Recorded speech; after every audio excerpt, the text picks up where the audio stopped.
पूरी रात नेहा ने बालकनी में रोते रोते बिताई। सुबह फिर से नेहा की सास कहने लगी, देखो नेहा, यह जो हो रहा है होने दो। क्या फ़र्क पड़ता है कि तुम किससे रिश्ता बना रही हो, किससे नहीं। आखिर हम तो तुम्हें औलाद जनने के लिए इस घर में बहू बनाकर लाए थे। नेहा यह सब बातें सुनकर और भी सभी लोगों से घृणा करने लगती है। नेहा को बस अब एक ही सहारा था, जो उसके नंद और नंदोई थे, जो उसे इस नर्क से निकाल सकते थे।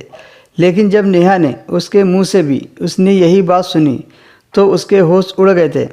वह समझ गई थी कि मेरी शादी एक साजिश के तहत हुई है। नेहा का पति नामर्द है और नेहा के साथ नेहा का ससुर सोना चाहता है। ससुर नेहा की गोद भरना चाहता है। नेहा किसी भी तरह अपने आप को ससुर से बचा रही थी। शादी के 2 महीने बीत गए थे और 2 महीनों में ऐसा कोई दिन न था जिस दिन नेहा के ससुर ने नेहा को गंदी निगाहों से ना देखा हो। वह घबरा जाती थी। किसी तरह वह अपने आप को उस दरिंदे से बचाए हुए थी। इसी बीच जब भी मनोहर अपनी बेटी नेहा को लिवाने आता तो ये लोग उसे यह कहकर जाने से रोक देते कि अब नेहा के बिना घर नहीं चल सकता। उनके कहने का मतलब था कि वे लोग नेहा से बहुत प्यार करते हैं, इसीलिए उसे कहीं जाने नहीं देना चाहते हैं। मन ही मन खुशी से झूम उठते मनोहर यह सोचकर कि उनकी बेटी का उस घर में कितना सम्मान हो रहा है। लेकिन असलियत से मनोहर वाकिफ नहीं थे कि उनकी बेटी के साथ क्या क्या हो रहा है। नेहा भी अपने पिता के स्वास्थ्य के साथ कोई समझौता नहीं चाहती थी, इसीलिए वह चुप थी। लेकिन उस रात तो हद तब हो गई जब उसके ससुर के साथ एक कमरे में बंद कर दिया गया। वह चिल्लाती रही पर किसी ने दरवाज़ा नहीं खोला। क्या करती बेचारी, उठाकर फूलदान उस दरिंदे के सिर पर दे मारा।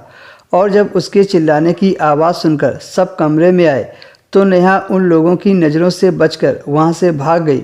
भागते भागते अपने माता पिता के घर पहुंच गई। अपनी बेटी को यूं अचानक अकेले बदहवास अवस्था में देखकर मनोहर और नूतन के होश उड़ गए। फिर जब नेहा ने पूरी बात बताई तो उनके पैरों तले से ज़मीन खिसक गई। आनन फानन में मनोहर अपनी बेटी के ससुराल पहुंच गए।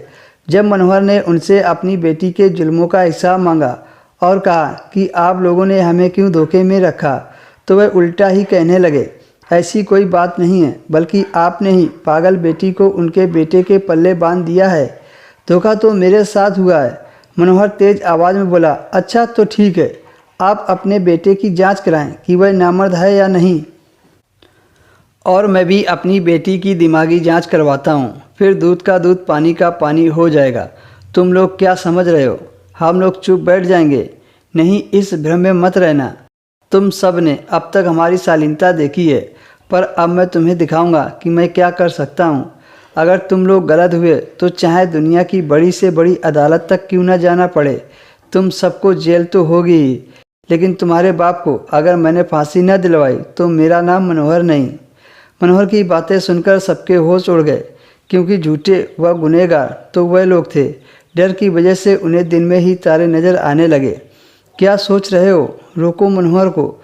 अगर वह पुलिस में चला गया तो हम में से कोई नहीं बचेगा और मुझे फांसी के फंदे पर नहीं लटकना। अपना पसीना पोंछते हुए नेहा के ससुर ने कहा। दोस्तों, क्या नेहा के ससुर को फांसी हो गई? देखते हैं नेक्स्ट वीडियो में।